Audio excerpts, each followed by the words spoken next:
Hey y'all, it's Carmen. So today is Thursday, and I just wanted to share a quick word of encouragement with you. So I was outside in my backyard earlier doing a Bible study on Luke still, and one of the chapters that I read was talking about the Good Samaritan. And if you know that story, it's basically a story of a person who was robbed and left naked and wounded pretty much on the side of the road.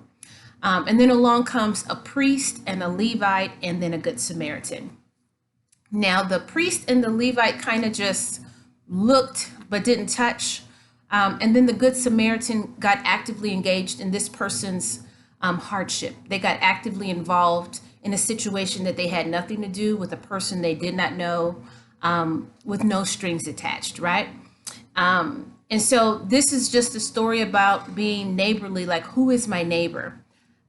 But it reminded me of another story as I was kind of going along with my day, and thinking about some of the other issues in life that we deal with, and issues that I have seen happen in leadership and in different areas of life. But the story of Noah kind of surfaced in my mind. And in Genesis chapter 9, we read the story of Noah. After the flood, after God had told Noah to build the ark, and of course, at that time, it had never rained before on the face of the earth. So Noah is out there building this huge ark that's going to house all of these animals, that's going to house his sons and their wives. It's going to house him and his wife, with no sign of rain. Of course, he's being ridiculed. Of course, he's being mocked. Of course, he's being made to seem like he's crazy or troubled, or the blessing of the Lord is not with him, right? But Noah is being obedient to what God has called him to do. But even still, when you are dealing with that type of resistance, when you're trying to do right, it can hinder you on different levels, right? So anyway, they get on the boat, they safely survive the flood. And after they get back onto dry ground, Noah plants a vineyard. And the fruit of the vineyard was grapes, and the fruit of the grapes was wine.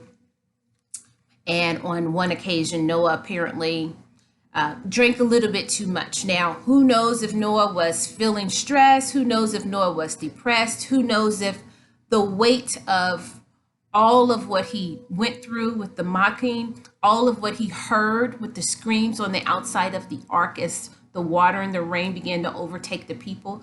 Who knows what impact that had on him psychologically, emotionally, or if he was just tired, or if he just was in his flesh. Who knows? Either way, he drank too much wine. But the story in Genesis 9 tells us about how one of his sons covered his nakedness, and how two of his sons did not. One didn't cover it, two did. I said that backwards. All right, here we go. Noah and his two sons, Ham, Shem, and Japheth. Genesis 9 and verse 20. Okay. And Noah began to be an husbandman, and he planted a vineyard, and he drank of the wine and was drunken. And he was uncovered within his tent. And Ham, the father of Canaan, saw the nakedness of his father and told his two brothers. So Ham not only saw Noah's nakedness, he went and told his brothers, like he was making fun of his dad. He was joking about it, more mockery, more scorn, more ridicule, right? And Shem and Japheth took a garment and laid it upon both of their shoulders and went backwards and covered the nakedness of their father.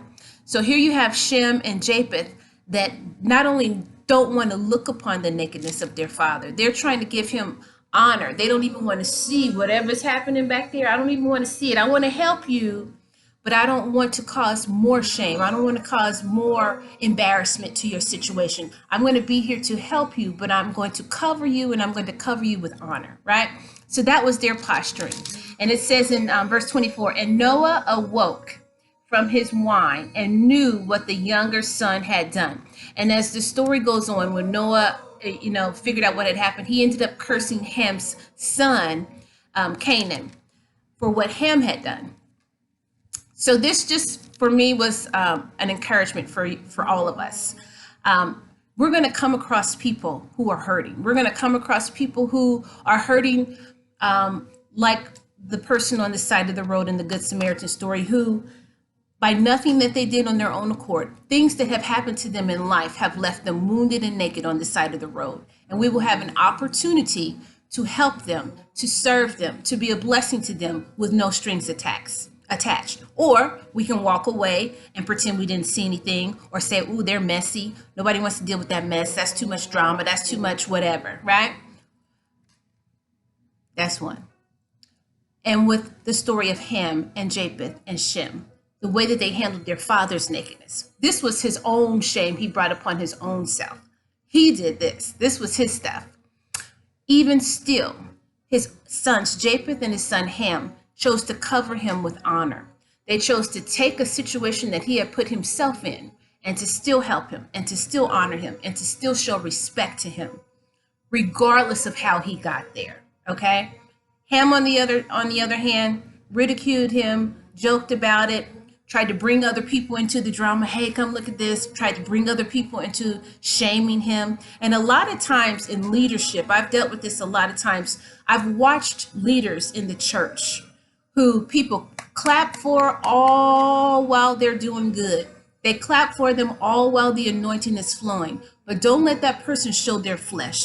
Don't let that person have a uh-oh moment where their flesh rises up. Don't let that person actually show that they're human, or that they have a need for Jesus as well as you. And that's when people start turning on you. That's when they want to walk away, run away, or turn away, like the priest and the Levite. But we are called in our maturity, as we are growing in the maturity of the love of God, that regardless of how the person got in the mess, regardless of what the mess looks like, or regardless of how the mess is going to impact you, if God is calling you to help, be the help. If he's calling you to be a helper, be the helper, because on the other side of that is blessing for you. It's healing for them, but it will be blessing for you. Choose to cover with honor. Okay. I'm not saying that somebody's doing wrong to act like you don't see it, but if it's something that can be covered, if it's something that you can help shield and safeguard until they get to a better place, do that. Do that. Be a blessing in that way. Be a help in that way. Don't always see people hurting and suffering and shake your head or laugh or ridicule or point out their nakedness. Be a source of covering to those who you say you love, to those who are your neighbor, whether you think they're your neighbor or not. If God calls them your neighbor, then you're charged to be their neighbor, and you're charged to be neighborly, and you are charged to love. That's it.